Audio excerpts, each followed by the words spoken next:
we're going to be looking at 3 yoga poses which will help with kicks. I've chosen 3 for today, and these poses will help with balance, they'll help with alignment, and they'll help with strengthening the muscles that hold up the leg. We'll start with the one that helps with side kick, called Ardha Chandrasana.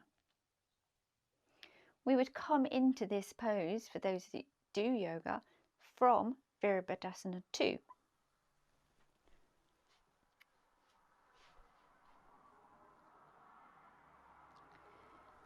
What I notice about that straight away is how the feet turn as they would as we do the side kick. So when we side kick, this foot is going to rotate as this one's going to lift up. This one's going to face this way, and this one's going to face this way, just as in Virabhadrasana 2. What I'd like to look at is this leg. When we do a side kick, we come up, chamber and kick, and where does your attention go to? It goes to this leg, doesn't it? Particularly the foot, because we want the foot shape, and the leg, and of course because that's where the target is. But it's actually this leg that gives you the height and gives you the range of motion. So we're going to look more at this leg. I've got a chair to help us with that process. So if I come up, the first thing that I notice is how my knee is facing that way. My foot is facing that way. So why is my knee facing a different way? Because this hip is coming this way. Maybe that's a counterbalance to me lifting this one. But watch what happens when I bend and realign this knee and twist this hip. The elevation in this leg is immediate. What then wants to happen, if I just go through that again, as I turn this knee, this hip wants to go this way. So as this hip moves out, this hip wants to go this way. That tells me that I'm not actually using the muscles in the groin. So I need to think that here, this is where it starts. I'm going to lift here, continue the lift here, continue the lift up here. Okay, so once again we come in. I'm putting the knee in line by turning the hip, and now I'm going to lift in the inner heel, I'm going to lift in the inner knee, and I'm going to lift in the inner groin. And again, I hope you saw the height, the way this ascended, this leg, just by doing that bit. The third point about this stood leg is as I'm coming up and doing this, and I'm thinking here, and I'm turning this bit here, my attention has gone over this way, into this side of my body, and I can feel the weight in the outer edge of this foot. So I need to push, and it's a feeling that I push here, in here. It's a feeling that the skin moves in to the flesh, and the flesh moves into the bone, and this muscle, as it pushes very firmly in, will lift up.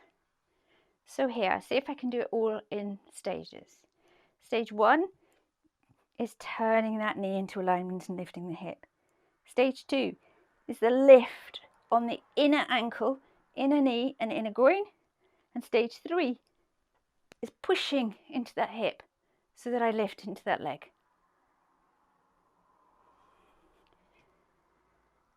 I'm going to add another bit to that. When we're just balancing with our leg in the air and we've got nothing to actually touch, it's much harder to do. We're going to actually put our hand down this time. Now I've got something to push down on. It's much, much easier to raise this. So I can keep going and keep going and keep going. There's also some counterbalancing going on. As I go down with this, it's easy to come up with that. But if I resist that and actually just push here without letting that come down, so keeping the body up, I'll still get an elevation in the leg. I don't know if you can see on the video, but this hip still wants to do this because it's not strong enough. let's add that in. This hip has also got to rotate and lift. To do that, I'm going to have to use the groin. I'm going to have to lift the muscles of the groin here, and again probably the knee, but this is where I'm going to have to focus, and I'm going to have to rotate this hip out.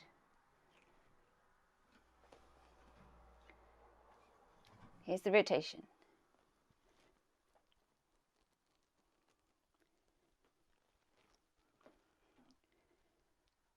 And for those that do Ardha Chandrasana, the last thing is to bring the arms back in line.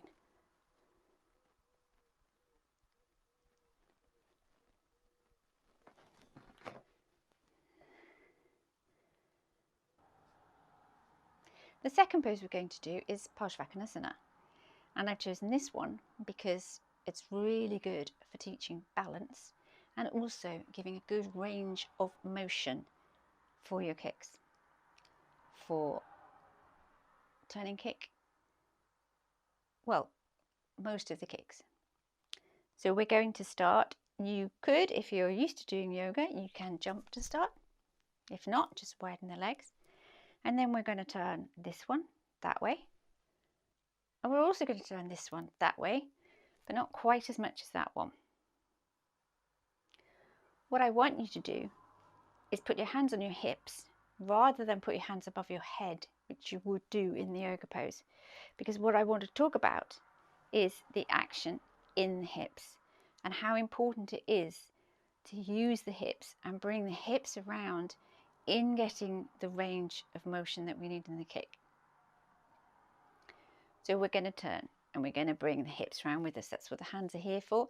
If you want, as long as you're aware of what you're doing and you're not causing pain, you're not yanking them around, but you can use some strength in the arms to bring those round. It will also help to come round if you lift the back heel.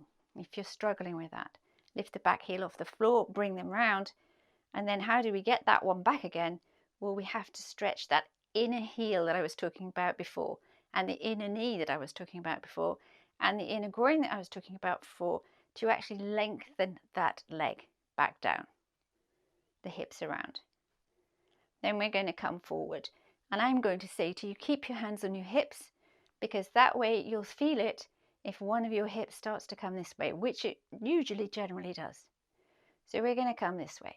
Remember that if you have any pain, stop, and you can always bend a knee if you're feeling extreme pain, but you want to carry on a little into the stretch, you can always try bending the knee. So use the hands on the hips to make sure that they're straight as you're coming around this way. So I don't know if you can see, but my back heel in response wants to come off the floor. So I need to stretch that leg, stretch that leg, stretch that leg, stretch that leg back. Not alter the body, but alter what the muscles are doing in that leg. Then come forward and down until I get to horizontal, feeling all the time what are my hips doing, and all the time keeping the breastbone up, not crunching in like this, keeping the breastbone up, keeping the head up, and feeling that I'm extending the front body that way. This leg that way, the body the other way, till I get to horizontal. Now I can let go and put my hands down if they will reach. If they won't reach, you could use a chair, you could use a pile of books, or you can leave them on your hips, and that's enough of a stretch for you, because this is about your legs, remember. So don't worry if you can't get down to the floor. If you're not feeling this stretch by now, come down to the floor. But if you are and that's enough for you, that's fine, you stay there. But if you can come to the floor, do. And if you want, then complete Parsvakonasana by taking the head in.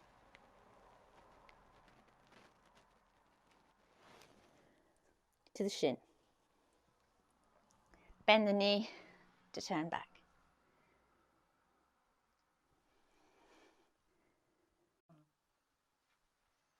Our third pose is Virabhadrasana 3, and that's going to combine some of what you've learnt about the standing leg in Ardha Chandrasana 2 and the hip rotation from Parsvakonasana the hip rotation giving you the range of motion for the kick, and the work with the stood leg, the standing leg, giving you the elevation and the alignment and balance. Variable adjustment 3 is a very good one for practicing your balance, and the kick that it will emphasize is back kick. So we'll start with a similar way to that which we would have done for Virabhadrasana, where we have rotated the foot round, which we would do in our back kick. Rotate this foot as we lift this foot. And then we're going to work on bringing those hips round. For those of you who do yoga and practice yoga and want to lift your hands into Virabhadrasana 1 and turn, that's fine. I would suggest if you're not used to it, then you use your hands on your hips to keep awareness of what your body's doing in your hips, because that's the bit that really is hard to understand what happens to in this pose. Take the hips round. Remember what we did last time in lifting the foot? It doesn't matter so much this time because we're going to step in, but bring around. Now step in and reach for the chair. I think I'm a bit close. So step in. Now we're going to lift up this leg, and we're just going to have a go at lifting the leg first before we do both bits, which is arm and legs. We're going to look at the leg, and we're going to think very much what we did in Ardha Chandrasana with this leg. We're going to do the same thing. It's going to be much easier to align the knee forwards because we're facing forwards and our hips are forwards. So this leg's coming up. But what did we have? Do you remember we had the work in the inner ankle, inner knee and inner groin to lift? There we go. Do you remember that we had this hip opening this way? I think I'm going higher. And do you remember that we had this leg cutting in, skin into flesh, flesh into bone, and pushing up? So I think we have gone higher with each of those moves on that leg. The other thing that we're going to need to do is take the body weight back. We're going to need to push into the heel and take the body weight back. That'll give us more. I think my leg's going up. It feels like it is. But what I'm not doing is taking my other leg with it or my whole body with it. I think if I do that, you'll see the leg come down again. So let's recreate that lift. The direction of the knee, the rotation of the hip, the lift, inner ankle, inner groin, the pushing in into the hip this side, and now pushing back into the heel without changing the stood leg. So I'm perpendicular. I'm aiming for perpendicular. I think my knee wants to drop, so I need to use my thigh.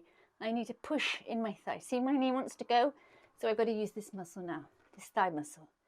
Let that work to take the weight. And the last part of this pose, Virabhadrasana, is to then take the arms out as well and balance on that stood leg. You're free to do that if you know you can balance. If you're not sure and you want to work anyway in the pose, then have a chair and have a go with the chair. So we've turned around. We've come in. We're not going to lift the leg until we put the arms out. We're going to do the two together. So what we feel is here's the center, and from that center, I'm going to extend the leg that way as I extend the arms that way in one movement.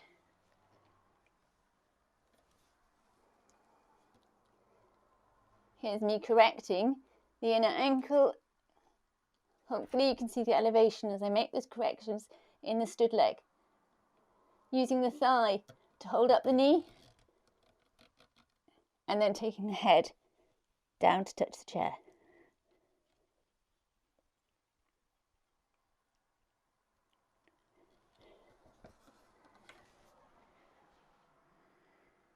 Thank you.